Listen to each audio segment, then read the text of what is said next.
मध्यरात्र झाली तरी मला झोप येत नव्हती. येणार तरी कशी? वासुदेव काकांचा चेहरा डोळे बंद करताच मला दिसत होता. गेल्या काही तासात वासुदेव काकांच्या जीवनाची कितीतरी वेळेस माझ्या मनात उजळणी झाली होती. आणि या उजळणीतून वासुदेव काका मला फक्त हे सांगण्याचा प्रयत्न करत होते की केशव, जीवन हे दवबिंदू सारखं असतं, क्षणापुरतं. या जगात आई वडील सोडले तर आपलं कोणीच नाही. आज वासुदेव काकांच्या अंत्यविधीला सर्व गाव आला होता. त्या सर्व लोकांच्या मनात सुद्धा माझ्यासारखंच विचारांचं काहूर माजलं असेल का? ते सुद्धा जागे असतील का, की झोपले असतील? कदाचित त्यांनी असे अनेक अंत्यविधी बघितले असतील, त्यामुळे त्यांना काहीच वाटलं नसेल. ज्या लोकांनी वासुदेव माळी जवळून अनुभवला त्यांना झोप लागणं शक्य नाही. आज 20 वर्षापूर्वीची गोष्ट आहे. वासुदेव काका आमच्या घरी आले आणि माझ्या वडिलांना म्हणाले, शामराव, एवढ्या वेळेस उधार द्या. उद्या सकाळी बाजारावरून आलो की पैसे देऊन टाकतो. वासुदेव काका भाजीपाला विकून घर चालवायचे. गावोगावी तालुक्याला ते भाजीपाला विकायला जायचे. स्वतःची त्यांना गुंठाभर जमीन नव्हती. इतर शेतकऱ्यांच्या शेतातील माल स्वस्तात घ्यायचा आणि तो बाजारात जाऊन विकायचा. पण काही दिवसांपासून शेतकऱ्यांकडून घेतलेल्या मालाचे पैसे त्यांनी दिले नव्हते. त्यामुळे उधारीवर त्यांना भाजीपाला कोणी देत नव्हतं. म्हणून त्यांनी माझ्या वडिलांकडे विनंती केली होती. शांत स्वभाव, कुणालाही उलटून न बोलणारे, अडीअडचणीला शेतात गरज पडली तर हातचं काम सोडून धावून येणाऱ्या वासुदेव काकाला वडील नाही म्हणू शकले नाही. ठीक आहे, या वेळेस तू यासोबत केशवला घेऊन जाय.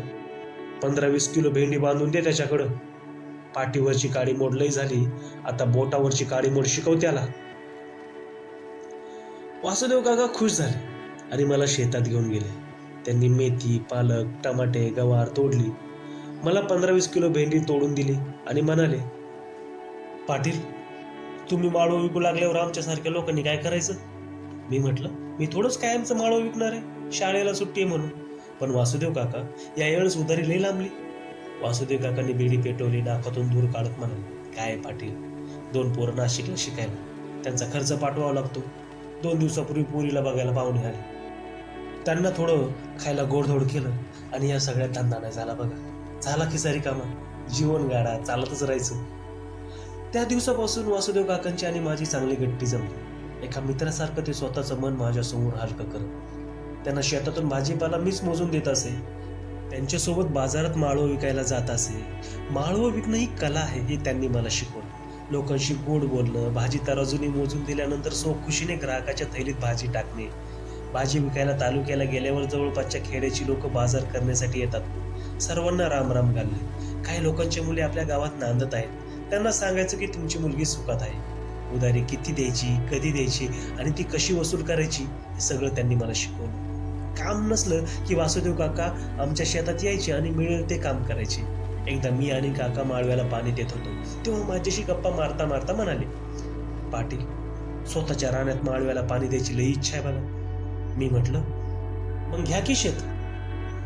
वासुदेव काका हसले आणि म्हणाले, घ्या की शेत. ते का बिडीचा कट्टा आहे टपरीवरून विकत घ्यायला.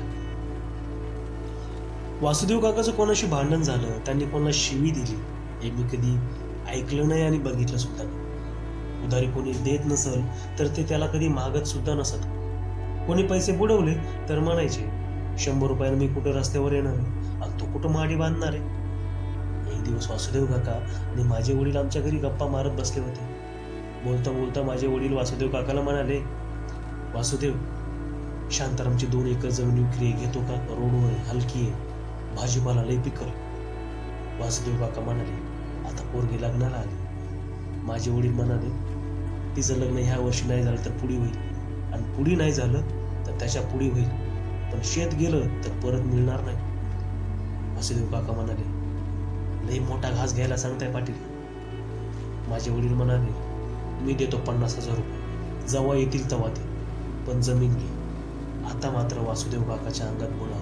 ते ताडकन उठले आणि घरी जाऊन बायकोला सगळी हकीकत सांगितली. बायको म्हणाली, घरात 50 आहेत, पोरीच्या लग्नासाठी जमा केले होते, बाकीचे 2 लाख कुठून आणणार?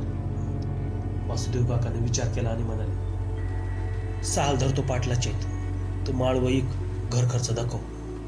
वासुदेव काकांचं स्वतःचं राहणं असावं हे स्वप्न पूर्ण झालं. त्यांनी घेतलेला मोठा घास पाचवायला त्यांना 10 वर्षे लागली. सालगडी म्हणून ते आमच्या शेतात 10 वर्ष राबले. एक दिवस खाडा नाही. त्यांच्या जागी आता त्यांची बायको माळवं विकू लागली. पोरीचं लग्न झालं, मुलांची शिक्षणं झाली, त्यांची लग्न झाली.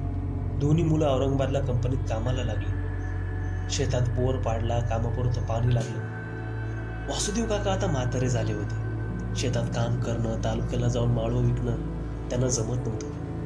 पोरं शहरात रमली होती. ते येऊन कधी शेती करतील असं त्यांना वाटत नव्हतं. आपल्यानंतर 2 एकर जमिनीचं कसं होणार? पोरं आपल्या माघारी जमीन विकणार की काय, असे अनेक प्रश्न त्यांना पडत. माझे वडील सुद्धा थकले होते. वासुदेव काका आणि माझे वडील गप्पा मारत तेव्हा बोलता बोलता वासुदेव काका म्हणाले, पाटील, मी मेलो ना, मला आपल्या रानात जाणं आणि पोरांना मै समाधी बांधायला सांगा. म्हणजे जमीन विकायचा जेव्हा त्यांच्या मनात विचार येईल तेव्हा त्यांना मै समाधी दिसल आणि त्यांना कळल की ते जमीन नाही तर मेलेल्या बापाची समाधी विकत आहेत.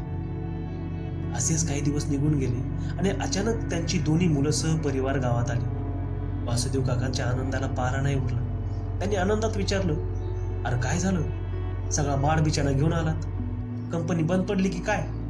वासुदेव काकाचा मोठा मुलगा म्हणतो, बाबा, कोरोना व्हायरसमुळं सगळीकडे लॉकडाऊन केलं आहे. कंपनी काही दिवस किंवा महिन्यांसाठी बंद ठेवणार आहे. वासुदेव काका म्हणाले, कोरोना? वासुदेव काकाला कोरोनाबद्दल माहीत नाही हे पाहून त्यांचा लहाना मुलगा म्हणतो, कोरोना रोग आहे, माणसाला झाला तर माणूस मरतो. हे ऐकून वासुदेव काका घाबरले आणि म्हणाले, बरं केलं तुम्ही औरंगाबाद सोडलं.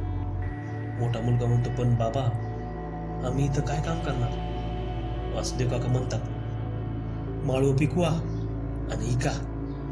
अरे तुमच्या कंपनीच्या महिन्याला ऐकणार नाही. वासुदेव काकांचा नातवांसोबत खेळण्यात वेळ जाऊ लागला. दोन्ही मुलं माळव्याचा धंदा करू लागले. एक पिकवायचा आणि दुसरा विकायचा. दिवसाला 1000-2000 रुपये भेटू लागले. गड्या आपला गाव बरा असं त्यांना वाटू लागले. वासुदेव काकाला सुद्धा आपल्या मेहनतीचं चीज झालं असं वाटू लागलं. दोन्ही मुलं शिकलेली. गावातील शेतकऱ्याजवळचं माळव गोळा करून ती शहरात जास्त नफ्यात विकू लागली. सर्व आनंदात चालू असतानाच आज सकाळीच माझ्या कानावर गोष्ट आली. वासुदेव काका वारले. मी आणि माझे वडील त्यांच्या घराकडे धावलो. लोक जमा झाले. बायकांची रडारड चालू होती. माझ्या वडिलांनी काही लोकांच्या मदतीने तिरडी तयार केली. वासुदेव काकाचा अंत्यविधी कुठे करायचा लोकांमध्ये कुजबूज सुरू झाली. तेव्हा वासुदेव काकाची बायको रडत रडत म्हणाली, अहो, ज्या मातीसाठी घाम गाळला त्या मातीत राग पडावे हीच त्यांची शेवटची इच्छा होती. गावातील एक पुढारी म्हणाला, चला अंत्यविधी वासुदेव काकाच्या शेतात करू. 4 लोक पुढे जाऊन चिता रचा, आम्ही तिरडे घेऊन आलोच. हे ऐकताच वासुदेव काकाची दोन्ही मुलं एकामेकांकडे बघू लागली. वासुदेव काकाचा लहान मुलगा सुद्धा चिता रचायला लोकांसोबत पुढे गेला. वासुदेव काकाचा मुलगा आणि काही गावकरी शेताजवळ आले. रोडवर उभा राहून वासुदेव काकाचं शेत बघू लागले. त्यांना प्रश्न पडला की चिता कुठे रचायची, कारण वासुदेव काकाच्या दोन्ही मुलांनी 1 इंचभर सुद्धा जागा रिकामी सोडली नव्हती. मिरचीचं पीक त्यांनी घेतलं होतं. मिरचीचे रोप फुलांनी भरून गेली होती. एक रोप उपटायला लोकांच्या जीवावर येणार होतं. वासुदेव काकाच्या लहान मुलाला लोकांची अडचण कळली. तो म्हणतो, रचा की चिता. एक गावकरी म्हणतो, मिरच्या उपटायला तुमची परवानगी घेतलेली बरी काय? शेजारच्या लोकांनी हो म्हणून मान हलवली. वासुदेव काकाचा लहान मुलगा म्हणतो, चिता रचण्यासाठी मिरच्या उपटायची काय गरज आहे? रोडच्या कडेला रचा चिता. हा रोड सुद्धा आपल्या रानातूनच गेलाय. सर्व लोक आश्चर्यचकित नजरेने वासुदेव काकाच्या लहान मुलाकडे बघू लागले. त्याने जास्त काही न बोलता चिता रचायला सुरुवात केली. वासुदेव काकांचा अंत्यविधी रोडवरच झाला. माझं लक्ष वासुदेव काकाच्या जळणाऱ्या चितेकडे कमी, पण त्यांच्या शेतात लावलेल्या मिरच्यांच्या रोपांकडे जास्त होतं. कारण माळव्यानं एका मेलेल्या माळ्याची किंमत दाखवून दिली होती. याचं दृश्य मी कधीच विसरणार नाही. बघूया झोप कधी लागते ते.